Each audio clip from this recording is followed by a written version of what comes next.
Welcome back to another episode of Hoops and Football. Shannon, as always. Before we get started into this video, I would like to say thank you to everybody who jumped on to my live video on Tuesday night.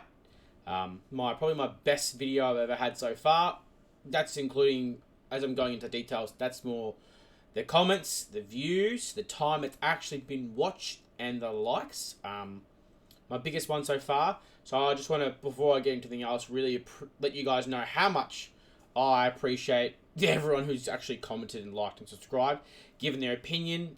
Also want to give a big shout out to Michael from Big Tiger Footycast, as well as Tim, who's jumped on a few times with me, given both their opinions on players they believe that we should draft. Unfortunately, I had to leave my video a little bit early. My daughter was in a bit of pain, so I jumped off to deal with family matters, as most parents who watch my show will understand, or dads or mums. You got to do what you got to do. Unfortunately, next time I'd like it not to end abruptly, but I do like to appreciate the support that you guys have given me. I had a few people reach out to me and make sure everything was okay. Everything is okay, just for we want to nut that out straight away. As well as thank you if you've shared my channel. Going back the last 2 weeks since I decided to start doing some draft videos and other ones, I've gone from 208 subscribers to, I think it's now about 247. So I'm halfway to my goal of hitting 500. And I really appreciate everyone who's subscribed and helped me boost my channel. If there's anything you guys think I can improve on, please put that in the comments below and I'll do it. So this one is a video actually that was given to me by a comment from one of my subscribers, and it's how's that?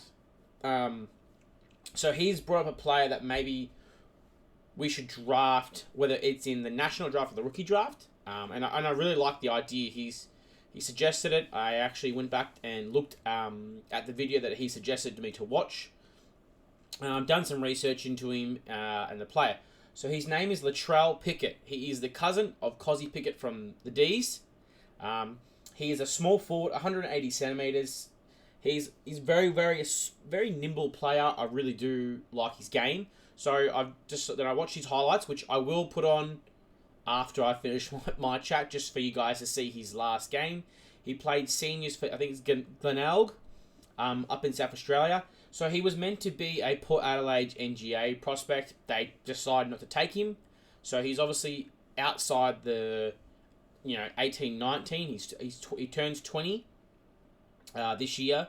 So he'd be a little bit more mature. I think it's a low risk, high reward sort of thing where, right now, if the prospect of we didn't take a split pick sort of situation, where we decide to take our pick 2 and 3, which could be 3 and 4, then it could drag out more, considering Zeke Hewland and a couple other Gold Coast and Brisbane Academy players could be bidded on quite early in the top 10.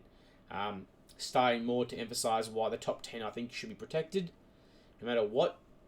But he's definitely similar from his highlights. He's very similar to his cousin in Cozzy.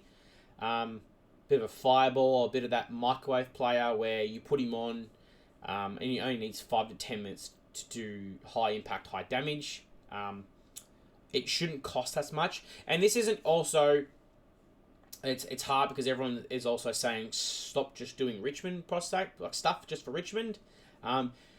This video probably is a good one for any club.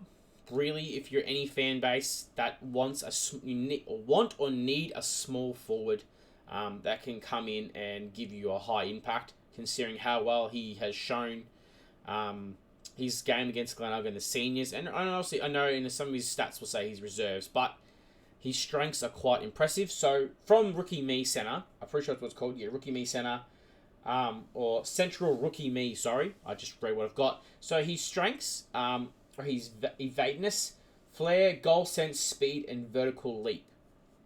So when you see the highlights from his last game, which he had 12 disposals, 9, I think it's roughly, wrong stat.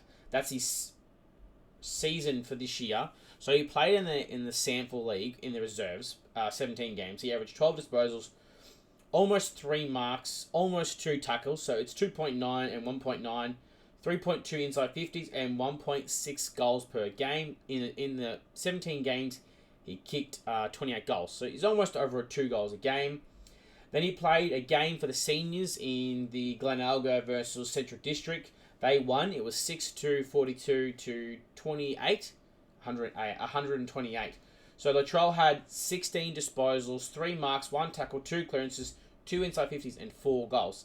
So you'll see in the highlight package of what he can bring. And I think it's not a bad idea as to bring him into any club, not just based on Richmond. Obviously, I like to boost most of my stuff in my channel, both just who I support as a club. But it's a pretty good try for any club at a low risk and high reward. And I think he'll get picked up this year. There was talk of him being picked up in the mid-season draft last year. Look, it didn't go through, and I wouldn't be surprised if Richmond have pick 2 and 3, and only use pick 2 and 3 on a Lindsay Grill, Sam Cummings, and then decide to use a rookie spot to pick up Latrelle and give him a crack and see how he goes. I definitely think it would be a good opportunity to see how he goes. So yet again, a shout out to How's That on YouTube. He gave me this idea, so I have jumped on and looked into his profile to see what he would be, and I think he could be a very similar player to his cousin Cozzy, maybe a bit of a late bloomer, or he could be another version of Morris Relly Jr., which we have now to bring in that tackle, pressure, and goal sense. So, all right, guys, thanks again. I do appreciate it very much to my heart of how much you guys are supporting me. Just by any small thing, I really do appreciate it.